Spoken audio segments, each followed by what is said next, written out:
जय हिंद दोस्तों, त्यागी trading tips में आपका स्वागत है। दोस्तों, इस वीडियो के अंदर हम बात करने वाले हैं 4 से 5 शेयर के बारे में। लगभग 5 शेयर के बारे में यहाँ पर बात होने वाली है। स्टार्ट करते हैं। मोनोपोली टाइप शेयर है जो ऊपर से लगभग 30% करेक्ट हो चुका है। जी, ऊपर से 30% करेक्ट हो जाए तो इससे क्या होगा, ऊपर से हाई से अपने 30% करेक्ट हो जाए तो उससे क्या होगा। ठीक है, सबसे पहले देखिए लगभग 30% की गिरावट है। सबसे पहले आप इसको प्रीवियसली जाइए हिस्ट्री के अंदर। इसकी कैसे समझोगे?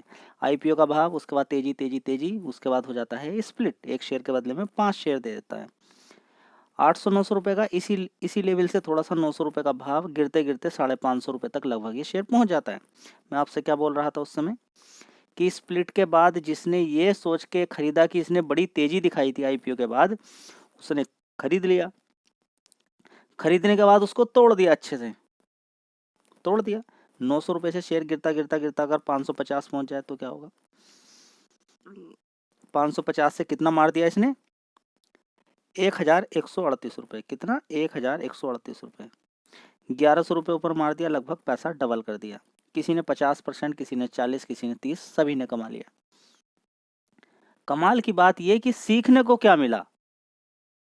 सीखने को मिला क्या कि अच्छी कंपनियां नीचे गिर जरूर जाती हैं, लेकिन कुछ समय के बाद पैसा बना के वो दे सकती हैं अगर हम उनके अंदर एसआईपी करें। रिकमेंडेशन किसी भी शेयर की नहीं है। क्यों? क्योंकि यहाँ पर अगर मैं बोल दूं कि ये शेयर बढ़िया है, वो शेयर बढ़िया है, तो टाइम किसी के पास नहीं रहता। बस वो परेशान हो जाएगा वहाँ पर कि आपने ये शेयर बता दिया। ठीक है, तो रिकमेंडेशन किसी भी शेयर की नहीं है। अच्छी कंपनियां मैं आपके लिए लाता रहता हूँ। आपको डिसाइड करना है। सुन लीजिए पूरी बातें। बातें सुनने के बाद आपको रिसर्च करनी है, मेहनत करनी है, फिर अपने से डिसीजन आपको लेना है कि खरीदना है क्या नहीं खरीदना है। चलिए, तो आईआरसीटीसी की बात यहाँ पर करते हैं। 816 रुपये का भाव है। मुझे लगता है कि ठीक ही भाव है, ऊपर से अच्छा करेक्ट हो चुका है। एसआईपी करने के लिए बड़ा मस्त है, थोड़ा थोड़ा खरीद के इकट्ठा करने के लिए। ये मत कहिए कि 816 रुपये से ऊपर जाए कि हम तो 900 पे फंसे हैं। ठीक है, वही काम आपको करना है। हर 50 रुपये की गिरावट पे, हर 40 रुपये की, जैसे भी आपको लगता है, तैयारी इतनी कीजिए। अगर कोई 800 रुपये पे खरीद रहा है तो 500 रुपये की तैयारी करके चलें। जी, 100 रुपये की गिरावट पे खरीदे, हाँ, और इसको रट लीजिए। इन सारी चीज़ों को रट लीजिए। देखिए, स्टॉक मार्केट अगर कोई काम आ जाए ना तो वो आसान हो जाता है, और कोई काम आ जाए और उसको बार बार किया जाए तो वो और आसान हो जाएगा। किसी के लिए टाइपिंग करना हो सकता है, कंप्यूटर पर टाइपिंग करना या स्पीड निकालना बहुत कम हो, लेकिन जो बैंक के मैनेजर रहते हैं या जिनको टाइपिंग का ही काम है, जिनको पूरे दिन टाइपिंग ही करनी है, उनसे देखिए, उनसे पूछ के देखिए टाइपिंग करना हार्ड है या बहुत ही ज़्यादा आसान है। वो कहेंगे ये तो बच्चों वाला खेल है, लो निकाल देते हैं 40-50 की स्पीड। ठीक है, तो समझिए किसी भी काम को लगातार करने से क्या हो जाएंगे, आप उसके अंदर बहुत ही ज़्यादा कामयाब हो जाएंगे। लेकिन अभी तक मन कहाँ भटक रहा है? इधर उधर। देखिए, पैसा बने या नहीं बने, आप एक रूल बनाइए, उसको फॉलो करना नहीं बनता है कोई दिक्कत नहीं है। जिस भी कंपनी के अंदर, देखिए, पहली बात तो सारा पैसा एक कंपनी के अंदर मत लगाइए। ये स्टॉक मार्केट का पहला रूल है कि सारा पैसा एक कंपनी में नहीं लगाना। उससे क्या फ़ायदा होगा? उससे ये फ़ायदा होगा कि अगर आप सारा पैसा किसी एक कंपनी के अंदर लगा देंगे, कुछ गड़बड़ हो गई और वो शेयर आधे से ज़्यादा गिर गया या फिर बहुत ज़्यादा गिर गया, तो आपका पैसा चला जाएगा।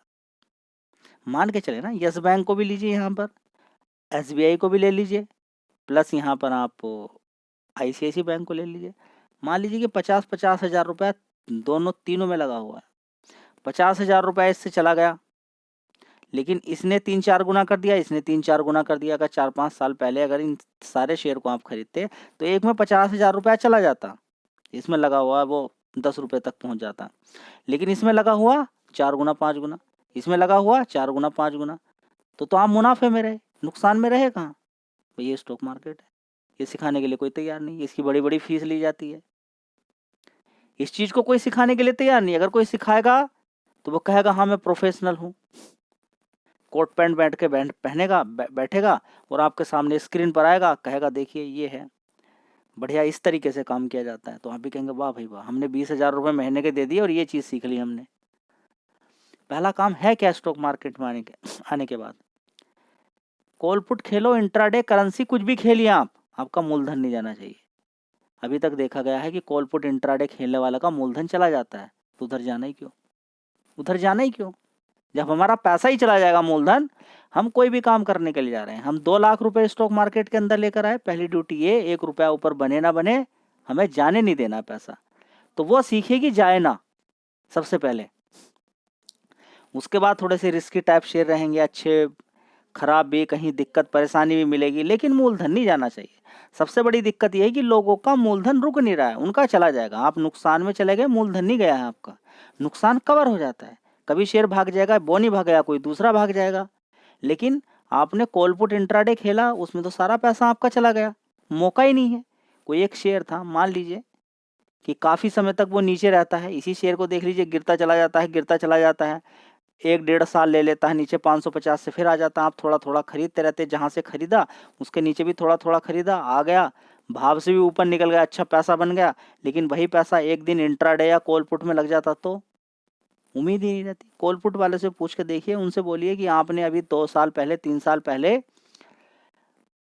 5 लाख 10 लाख रुपया ख़त्म किया था, वो अगर आपको 5 साल या 10 साल के बाद मिले तो आप रेडी हैं क्या? वो कहेंगे हाँ हम रेडी हैं, कोई बात नहीं, हमारा जो 10 लाख 5 लाख गया है वो हमें दे दीजिए, आप इतने साल के बाद दे दीजिए। समझ बात आ रही?